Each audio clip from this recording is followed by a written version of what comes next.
Has Donald Trump given up yet? No, he has not. President Trump is continuing to maintain the fantasy that he won the election and is actually taking steps to continue to try to undermine the confidence of Americans in the election. He's claiming that there was cheating and fraud. He has presented no evidence of such. He has, and his supporters and his lawyers have filed over 30 lawsuits. 2 of those have succeeded, affecting a small number of votes, and all the other cases have been dismissed or withdrawn.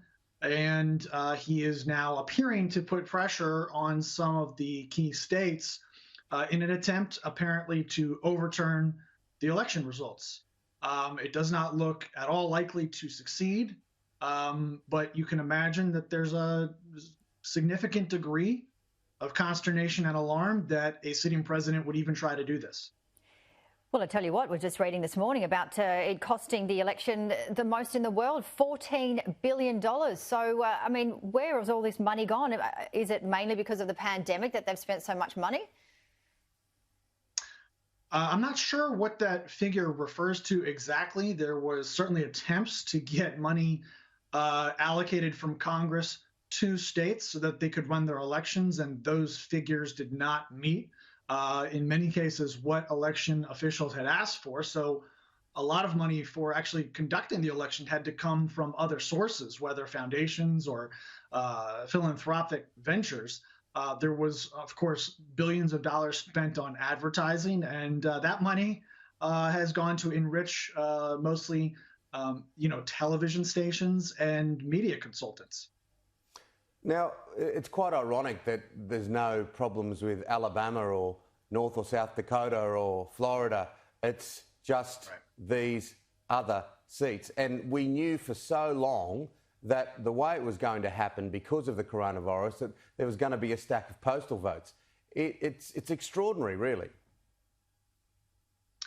It is. You just mentioned 2 important things. One, that some of the allegations, the baseless allegations being asserted by some of the president's lawyers, are that there were voting machines that flipped votes from Trump to Biden and allowed Biden to win. But the company that makes those machines is Dominion, and their machines were used in states, like you said, like Florida, like Ohio, that Trump won, and won by margins larger than anyone expected.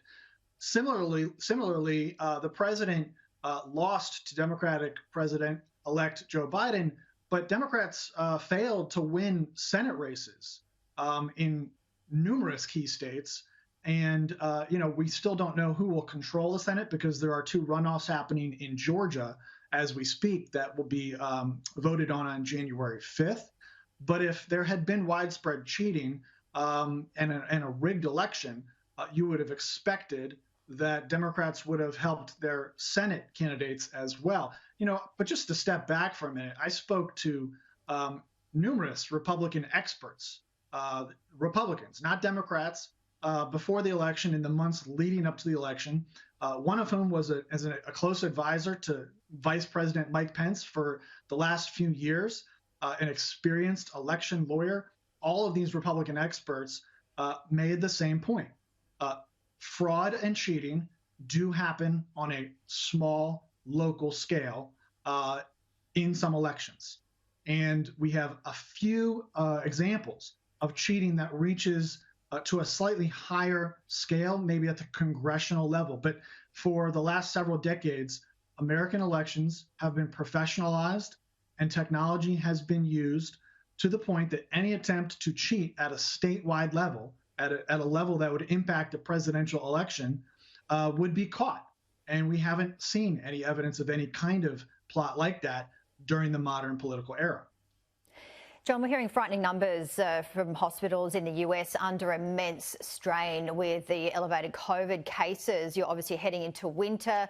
How concerning is this, and how promising do you think the vaccines are going to come through? We just heard about Pfizer's vaccine, you know, the promising news there. But as we mentioned, you're going into winter. Yeah, it's a good point. It's going to be a tough winter. I think there are different levels of recognition of that, but I think everyone knows that to some degree. And we're just going to have to do our best to follow basic public health advice, you know, wearing masks, trying to stay out of close spaces that are indoors with lots of people, and practicing physical distancing and limiting large gatherings. You know, these are the basic measures that we've been told work most effectively. You know, the vaccines apparently could be distributed to the most important, you know, frontline workers and the most vulnerable starting possibly as soon as next month. But the reality is most of us are not going to have access to those vaccines until late winter, early spring, probably at the earliest. I've, you know, just heard that the same places you have. So we're going to have to, you know, endure a few more months of doing the best we can to protect the most vulnerable among us. There's reality, isn't it? There's the reality check. That even sort of glares the light on this whole political pantomime that's going on, and makes you really, really wonder, as you just mentioned, those so struggling socioeconomically are the ones that are being hit so hardest and dying because of the pandemic. What happens now? What happens? How's this going to play out up until January? Yeah, you're right. I mean, the people who have to be at work are hit the hardest. The people who have low health outcomes, just you know, to begin with, are hit hardest by this. And so we have a situation in which Congress has yet to pass any economic relief since last summer. And we've got a lame duck Congress now where, you know, the new Congress won't be seated until January. We've got a president who has not been seen in public really almost at all for the last week or so, who is continuing to claim he won despite, you know, the fact that that's not true. So we really need a president to focus on the issues at hand, to try to get Congress to, you know, address this issue, to allocate some funds that will help the economy, that will help people who are most vulnerable. We need leadership as well to try to unite the country. Sorry to interrupt, yeah. But it's just for people watching. It's not going to happen, is it? This attempt in courts all over America. It's not going to happen, is it? That's the bottom line. The attempt in court, no. The attempt in court, for example, all of the claims made by Rudy Giuliani yesterday at a press conference were rehashed from court cases that have already been filed and either dismissed or withdrawn. There's nothing new in what they're talking about. And there are these wild claims about voting systems that have been easily debunked and rebuked by all of the utmost authorities on that topic. So no, this is not going to happen. The attempt to get state legislatures to overturn the election is also not going to happen. But in the process, people around the country, good people in my own family, are being victimized by these lies and misled. And we hope that there will not be rash actions taken, but it is tearing our country apart.